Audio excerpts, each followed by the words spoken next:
Good morning, everyone. This is Mr. Ryan. I'm here just to quickly go over the end of learning unit, collaborative reflection on instruction. It gives teams time to actually have a discussion on instruction. How did you do? How did the unit go? And really learn from each other.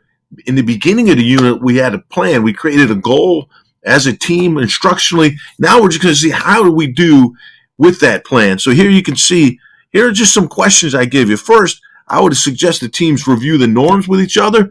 So we'll be on time. We will be prepared.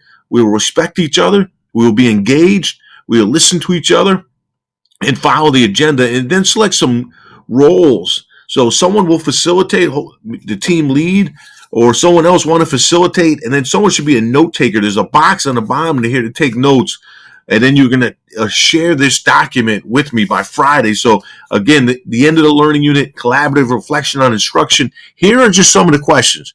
Do we meet our instructional standards of excellence goal? And explain, just talk about it. How did you do reading, writing? What types of writing? Did we do any long writes? Were there any constructed and open-end responses? How many of those? How about math? How did we do with the task, and how did we do with writing in math class and in all of our other classes? Does anyone want to share a great lesson?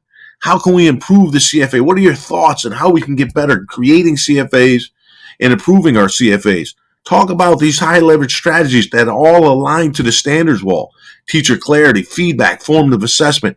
How are you using student self-grading? Talk about the flex block. How are you using, and how's that going with the flex block? Reflect on the common assessment. How can we improve our in-class formative assessments, and what can we celebrate?